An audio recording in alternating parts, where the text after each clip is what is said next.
Salut les hackers du SEO, aujourd'hui je me fixe un nouveau challenge. L'objectif est de remonter en 30 jours en première page sur une requête que je vous montrerai de suite après dans la vidéo avec uniquement un cocon sémantique sans backlink. L'objectif c'est de vous montrer comment faire un cocon sémantique avec de l'IA et avec des articles de qualité pour remonter une page pilier, donc avoir un objectif de monétisation après de sa page pilier.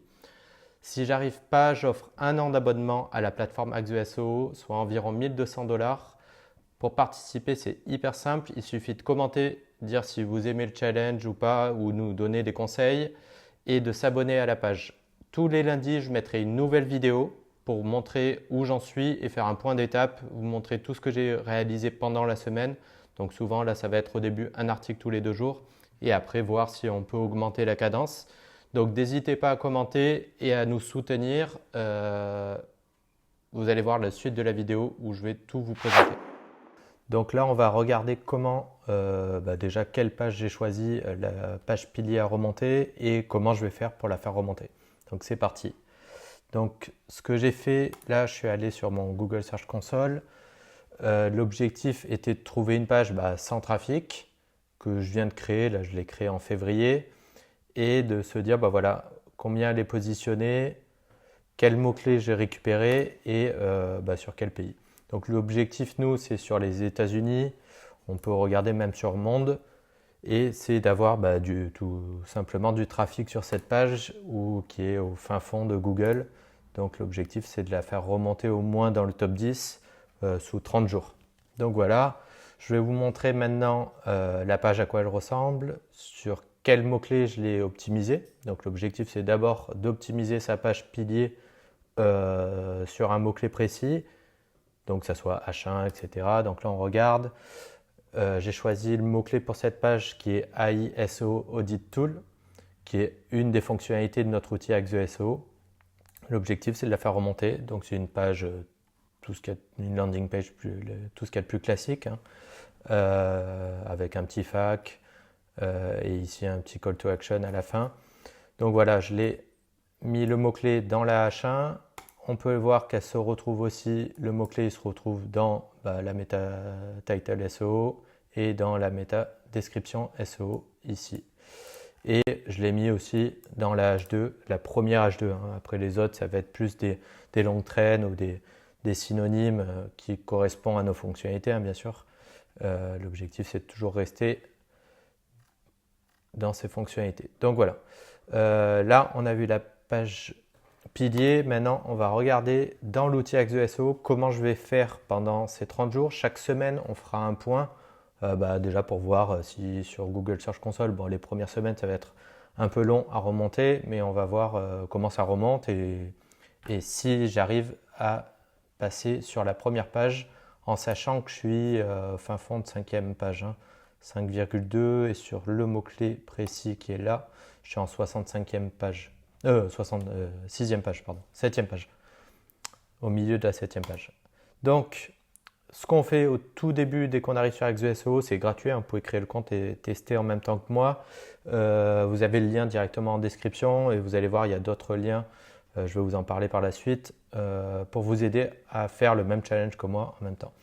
Donc du coup, ce qu'on fait, on va sur AI Customization. L'objectif, c'est de customiser son intelligence artificielle pour les articles qu'on va rédiger en quelques clics. Donc, on remplit tous les champs, l'audience cible de votre site, l'industrie, la tagline, donc de donner votre slogan, le ton. Donc, si vous avez un ton de marque très précis, nous, on va rester plutôt sur professionnel parce que c'est sur du SEO. Si vous n'avez pas sur vos pages, et je vous conseille déjà de le mettre sur votre blog, la page auteur. Donc ça, c'est pour renforcer le EAT. On va voir après, on a créé un GPTs qui vous aide à renforcer cette EAT et donner de la confiance à Google. Donc du coup, moi, je l'ai déjà mis. On verra après l'article sur le blog. Mais si vous ne l'avez pas, remplissez ça. Ça va le mettre directement dans votre article rédigé par notre IA directement. Après, là, ça va être de mettre toutes ces pages piliers, donc ces services. Ça, c'est plus pour dès qu'il y a des mots-clés intéressants ou que l'IA, quand elle va rédiger, qu'elle connaisse tous vos services. Comme ça, elle va rajouter un petit peu de de brand aussi dans la rédaction. Donc voilà, on a fini le tour. Une fois que vous avez sauvegardé ça, après on s'en fout, on ne repasse plus dessus. Donc ça, on peut le fermer. Moi, je l'ai déjà intégré. Donc là, on récupère directement l'URL de la page pilier. On va la copier-coller ici et on va créer le cocon sémantique en quelques clics. On récupère là où on peut, bah voilà, il est là, l'AI-tool, notre requête cible. Et on va créer le cocon. Donc le cocon, il se crée en 2 minutes. Ce qu'on va faire après, si vous avez déjà écrit du contenu sur votre blog, nous on en a écrit, mais je sais qu'on n'a pas écrit de contenu sur cette requête. Donc du coup, on va dépiler tout le cocon. On va prendre une fréquence, nous, de un article tous les 2 jours. Et on verra après, je vous mettrai une checklist en commentaire. Dans la checklist, il y a bien sûr après publication de l'article, il faut au début les mettre dans GSC. L'objectif, c'est de dire, bah voilà, index-nous, on écrit du nouveau contenu assez régulièrement et après, petit à petit, le bot reviendra sur votre blog. Donc là, il a été généré avec succès. Voilà. Comment ça se présente? Ça se présente en catégorie. L'objectif, à chaque fois qu'on crée un contenu, si vous n'êtes pas à l'aise avec le cocon sémantique, ça va être chaque contenu, il faut voir un peu comme une pyramide. Vous avez votre page pilier tout en haut, au milieu le contenu du cocon sémantique. Donc chaque article va être sur une fonctionnalité ou quelque chose qu'il faut savoir sur la requête cible. Donc là pour nous c'est l'audit SEO avec de l'IA et de la correction automatisée. Donc c'est pour ça qu'on voit que SEO Fixes, en fait en gros on analyse la page pilier et on va aller chercher vraiment tous les sujets. L'objectif de ça, c'est de montrer à Google que vous êtes expert dans les audits SEO, pour nous, pour la requête, et de dire, voilà, tu vas nous faire remonter notre page pilier parce qu'à chaque fois, on va créer un lien vers notre page pilier. Là, on innove sur la partie cocon sémantique, en plus de le faire en 2 secondes comme ça, c'est de chaque lien et chaque encre, on va voir à chaque fois qu'on va générer un contenu. Donc là, on va commencer à en générer. À chaque fois qu'on génère un contenu, il va avoir un lien qui va pointer vers votre page pilier. Souvent, vous avez l'habitude, si vous avez déjà vu des vidéos sur les cocons sémantiques ou lu des manuels là-dessus, on va prendre la requête et on va faire un lien tout simple vers la page pilier. Nous, on a décidé de faire totalement autrement. Google, l'algo n'est pas con, il va savoir que vous êtes en train de faire de l'optimisation de votre page pilier. Si là, on prend ça c'est notre mot-clé principal de l'article, et qu'on dit, voilà, on est expert parce qu'on a écrit un article sur cette fonctionnalité ou sur cette méthode, sur ce mot-clé, et du coup, on va envoyer du jus vers la page pilier en disant, voilà, ce mot-clé principal va renvoyer un lien et ce lien, en fait, il va envoyer des bons signaux pour votre page pilier et de la faire remonter. Donc, de toute façon, on a 30 jours pour la faire remonter, donc on va bombarder là-dessus.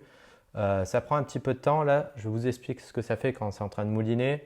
En gros, on prend cette requête là directement. On a un algo derrière qui va la coller. Ça s'appelle des agents IA SEO qui vont la coller dans Google. On va scraper le top 10 de vos concurrents SEO sur cette requête et sur plutôt cet article, sur ce sujet d'article. Et on va analyser chaque résultat. On score et on récupère les 3 meilleurs résultats. Ces 3 meilleurs résultats, on va prendre toute leur data parce qu'ils ont bien répondu à la question et parce que Google aussi a vu qu'ils avaient bien répondu à la question et on va les envoyer à l'IA en plus de l'IA, la personnalisation de l'IA, la customization qu'on a vu juste avant. Donc on passe toujours par un plan. L'objectif c'est que ça soit le plus détaillé possible et que vous ayez la main aussi pour retoucher le plan. Donc vous pouvez rajouter des sous-parties, vous pouvez rajouter des H2, vous pouvez faire ce que vous voulez. Il y a toujours un FAQ qui est intégré et une petite conclusion. Donc là, on va lancer la rédaction. Donc vous pouvez en faire plusieurs à la fois, c'est ça qui est cool. On peut en faire et après les programmer. Nous, ce qu'on va faire dans le WordPress, on va en programmer, on va pas en faire tous les jours. On va le programmer pour la semaine. Pendant que ça rédige, je vais vous expliquer après comment on va faire. On va en gros, avoir le contenu qui va être dans notre éditeur avec de l'IA dans l'éditeur, etc. pour que vous puissiez retoucher assez rapidement et facilement. Donc l'objectif, c'est 10 minutes par article. Ce qu'on fait, on va récupérer tout le contenu. Moi, j'ai déjà plugué avec, si vous avez WordPress, c'est hyper simple. J'ai déjà plugué avec notre WordPress. Donc du coup, l'intégration est faite. J'ai plus qu'à cliquer sur un bouton et ça l'envoie automatiquement en brouillon. Après, on va le retoucher directement dans notre WordPress. Et une fois qu'il est retouché, je vais vous montrer, j'ai 3 GPTs qu'on a développés qui sont dans la description juste en dessous de la vidéo. Ces GPTs, ils vont vous aider à améliorer cet article avec des fonctionnalités qui ne sont pas encore présentes sur l'outil. Donc ça va être un EAT scoring. Donc ça va scorer tout ce qu'il faut pour que Google ait confiance en vous. Un petit peu, souvent je rajoute des sources externes pour montrer si ça parle de loi ou de... Là par exemple, là ça ne va pas parler de loi, mais ça va pas... on peut mettre des sources externes vers des blogs d'influence, Search Engine Journal, etc. On a un autre GPT qui va nous permettre de faire des infographies. Donc, il faut mettre des photos d'infographies et des images dans votre contenu pour l'illustrer, pour qu'il soit digeste et que les gens aient envie de le lire et envie de regarder. Et après, on verra sur une autre vidéo, parce que là aujourd'hui on n'aura pas le temps, comment faire un FAQ et faire un FAQ qui soit capté par Google avec les bonnes balises en code HTML. Je ne suis pas développeur moi, mais vous allez voir, c'est juste un copier-coller à faire dans l'éditeur. Ça, pour le coup, on le fera plus tard. Donc là, on va voir l'article qu'il nous a écrit. Donc voilà, un article de 71. L'objectif, nous, on a des scores qui sont assez élevés parce que c'est dans le SEO et tout le monde rédige bien dans le SEO pour être en première page. Donc du coup, on va avoir des scores assez élevés, un score optimal. 70 pour moi, ça suffit largement, surtout pour un contenu. Là, on voit, je vous le montre qu'une fois après les prochaines vidéos, je ne vous montrerai pas les articles qui ont été scrappés. Donc on voit, ça a pris SEMrush que vous connaissez bien sûr. Du coup, ça prend vraiment des articles de qualité et des données de qualité. L'objectif, c'est d'avoir un article canon et qui se positionne hyper rapidement dans Google. Hop, donc là, en fait, on voit qu'on peut retoucher ici. Vous pouvez retoucher avec de l'IA ici. Moi, je ne vais pas le faire parce qu'ils sont très très bien là pour l'instant, les articles. Là, vous avez une URL. Donc cette URL, enfin cette encre Comprehensive SEO Analysis, c'est ce qu'on a vu ici. Donc du coup, ça a bien mis le lien vers notre page pilier. Ce que je fais, moi, je vous le conseille, cette encre, je la remonte. J'aime bien l'avoir en haut, surtout pour un article d'un cocon sémantique. Du coup, je préfère l'avoir ici. On va la mettre dans... Ouais, on va la mettre ici. On va la mettre là en bas de... Et on va enlever celle du bas. Ça prend 2 secondes. Après, vous pouvez la laisser en bas, il n'y a pas de souci. Mais moi, pour donner des bons signaux, et comme j'ai que... Hop, on va enlever ça. Comme j'ai que 30 jours, l'objectif, c'est d'être au plus efficace possible et de donner des signaux à Google. Après, ceux-là, moi, je les vire souvent. Moi, je veux qu'un seul lien interne qui renvoie le signal vers la page pilier. Après, je vous laisserai lire les contenus, vous pouvez les regarder même sur le blog. Donc, à chaque fois qu'on fait des modifications, n'oubliez pas de sauvegarder, hyper important. Le but n'est pas de vous faire une démo de l'outil, donc je ne vous montre pas là, tout ce qui est méta SEO, etc. Mais bon, ça tout s'envoie automatiquement vers le WordPress. Et là, on va aller se connecter au WordPress. Donc c'est bon, je suis connecté à notre WordPress, en fait, à notre site. Là, ça envoie directement, quand on clique ici, ça envoie directement en brouillon. Donc n'oubliez pas de cliquer sur brouillon, comme ça vous voyez vos brouillons. Après, vous pouvez faire des copier-coller, si vous avez d'autres CMS, ça prend 2 secondes. Vous pouvez copier directement soit le code ici, soit vous copiez, souvent ça garde la mise en page quand même, votre CMS ne va pas tout faire sauter. Donc ce qu'on fait, on met modifier. Et là, on va aller créer assez rapidement. Donc on voit ça a repris bien la bonne encre. On est OK. On fait une petite mise en page. Moi, j'aime bien avoir des espaces entre les H2 et les textes. Ça prend 2 secondes. Là, on voit qu'en fait, il a parlé de Axe de SEO. Il nous a mis truc. Je vais l'enlever. J'ai pas envie d'avoir d'autres URL. Ça permet de refaire un petit check de faire la mise en page. Donc là, on voit qu'il y a pas mal de parties, il va y avoir pas mal de boulot sur l'infographie. Hop, au pire, je couperai quand le temps que ça génère les infographies, je vire conclusion et on est bon. Donc là, je vais enregistrer en brouillon. Tac, il est en dessous. On enregistre en brouillon. Ce que je vous conseille aussi, c'est d'alléger un petit peu le slug, parce que souvent, par défaut, WordPress, ils vont reprendre le slug, enfin le titre H1 pour vous créer une URL. Souvent, l'URL elle est assez costaude parce que les titres ils sont un petit peu longs. Je vous conseille d'enlever la fin ou de reformuler au moins le slug. Voilà, j'ai enlevé la fin et on sera OK. Donc, je vous montre pour une image et après je vais faire les autres. Je ferai une pause pendant que je fais les autres, mais en gros comment on fait, je vous mets pareil le GPTs en commentaire là, enfin pas en commentaire, en description plutôt, pour vous montrer comment on fait les infographies. Donc du coup, très simple, on copie, on colle dans GPTs, il va créer un prompt. En fait l'objectif de ce prompt ça va être de dire bah voilà la langue, de quoi ça parle, de faire un petit résumé et de faire une infographie canon qui va nous permettre d'aller hyper vite.